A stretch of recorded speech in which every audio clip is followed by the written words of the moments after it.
हम आपको आज बता रहे हैं कि जीवन के अलग अलग क्षेत्रों में, जीवन के अलग अलग रास्तों पर व्यक्ति को धोखा कब मिलता है और धोखे का ग्रहों से क्या संबंध है। देखिए, धोखा कुंडली के 6वें, 7वें और 8वें भाव से संबंध रखता है।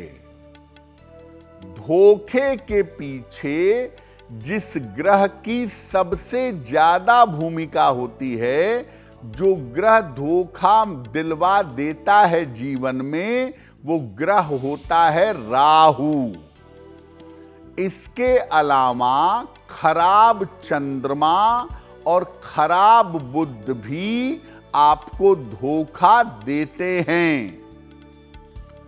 जिनकी कुंडलियों में चंद्रमा या बुध या बृहस्पति कमजोर होते हैं, उन्हें जीवन में धोखा जरूर मिलता है। अगर बृहस्पति मजबूत है या कुंडली में शुक्र मजबूत है, तो इससे व्यक्ति की धोखे से रक्षा हो जाती है। आपकी कुंडली में अगर बुध गड़बड़ है या राहु गड़बड़ है और उसकी महादशा आ गई या उसकी अंतरदशा आ गई, तो ऐसी स्थिति में धोखा मिलने की संभावना बढ़ जाती है। दुनिया में सबसे ज्यादा धोखा मिलता है पैसे रुपए के मामले में, धन के मामले में। तो धन का धोखा कब मिलता है, और अगर कुंडली में धन के धोखे के योग हैं, तो इससे बचने के उपाय क्या हैं? देखिए, अगर आपकी कुंडली में बुध गड़बड़ होगा, तो आपको धन संबंधी धोखा जीवन में जरूर मिलेगा। धन को लेकर के आपको धोखे का सामना करना पड़ेगा।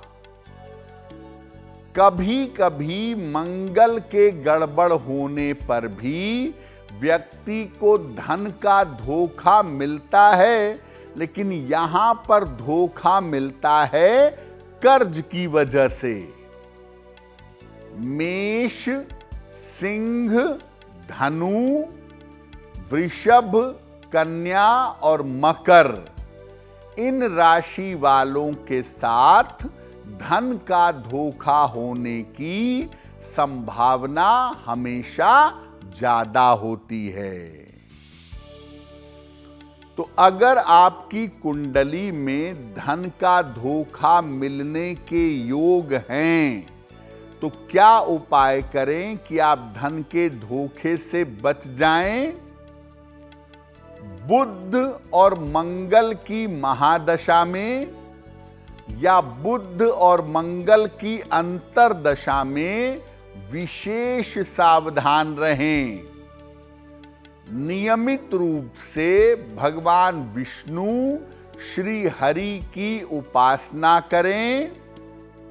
हर बुधवार को गाय को फल या चारा खिलाते रहें और सलाह लेकर एक पन्ना या एक पुखराज धारण करेंगे।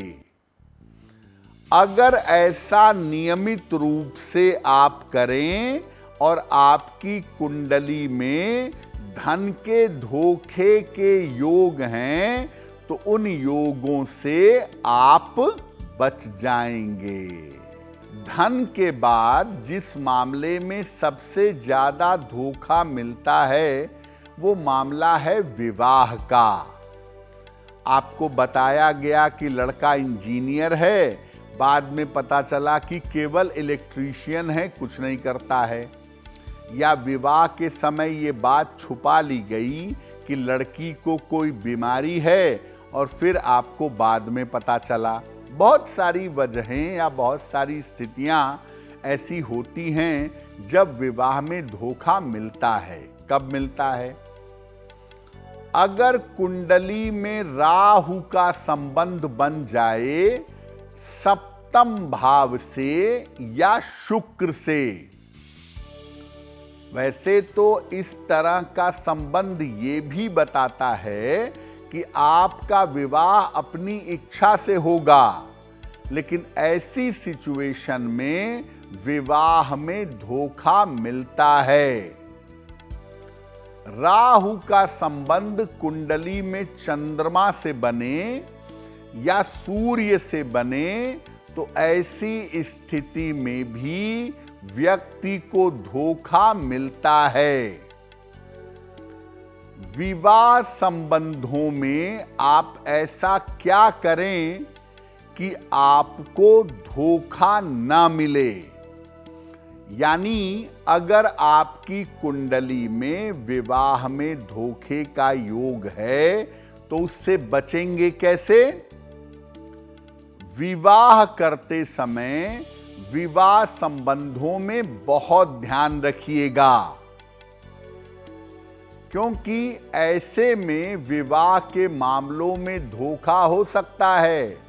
राहु का प्रभाव विवाह से बने, सूर्य चंद्रमा से बने तो आदमी जो सोचकर शादी करता है उसके परिणाम वैसे नहीं होते हैं।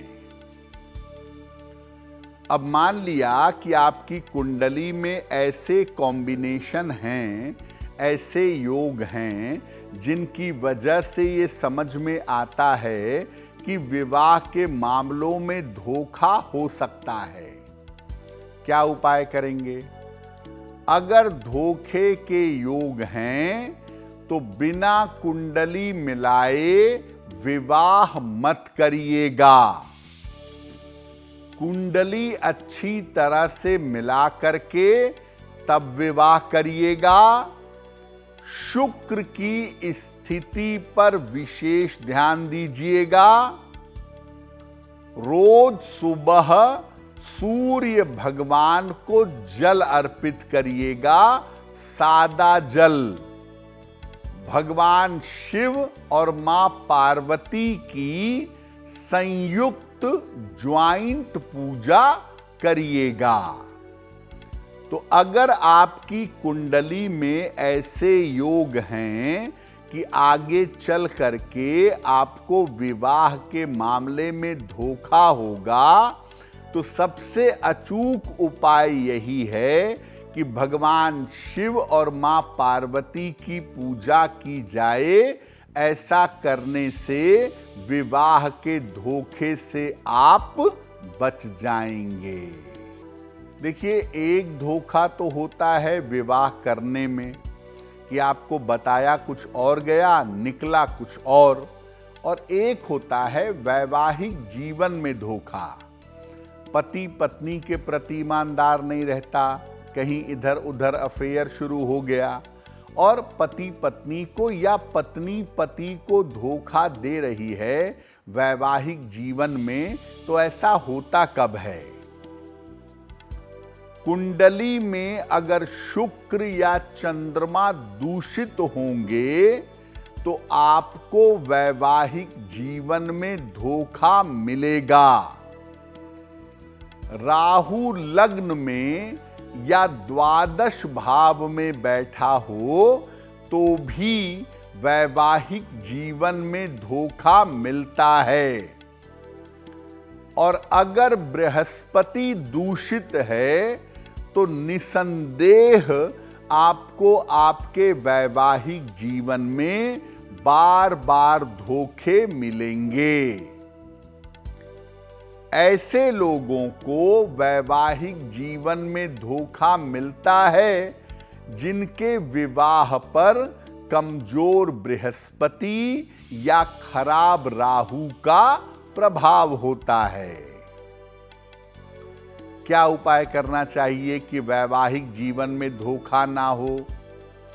रोज सवेरे सूर्य भगवान को जल अर्पित करिए। इसके बाद एक बार विष्णु सहस्त्र नाम का पाठ करिए और रोज करिए, नियमित रूप से करिए। 7:30 जब चल रही हो या जब ढैया चल रही हो, तब अपने वैवाहिक जीवन में बहुत सावधानी रखिएगा, क्योंकि उस समय आपके वैवाहिक जीवन में धोखा हो सकता है। सलाह लेकर एक पन्ना या एक पुखराज धारण करिएगा। ऐसा करने से आप वैवाहिक जीवन के धोखे से बच जाएंगे। देखिए, राहु जो है ना, वो अगर निगेटिव हो गया आपकी कुंडली में, तो आप धोखे के शिकार पक्की तौर पे होंगे, छोटे या बड़े। और अगर आपकी कुंडली में राहु भी गड़बड़ है, शुभ ग्रह भी गड़बड़ हैं, तो आप धोखे के शिकार भी होंगे और दूसरों को धोखा देने का प्रयास भी करेंगे। किसी भी तरह के धोखे से अगर आप सुरक्षा चाहते हैं, तो नियमित रूप से सूर्य भगवान को जल चढ़ाइएगा। जल चढ़ाने के बाद सूर्य देव के सामने खड़े होकर या बैठकर हनुमान चालीसा का पाठ करिएगा, आपको लाभ होगा। अगर आप मुझसे जुड़ करके अपनी समस्याओं का समाधान चाहते हैं और चाहते हैं कि आपकी समस्याओं को ज्योतिष के माध्यम से सुलझाया जाए, तो आप हमसे संपर्क कर सकते हैं, जुड़ सकते हैं एस्ट्रो तक पर।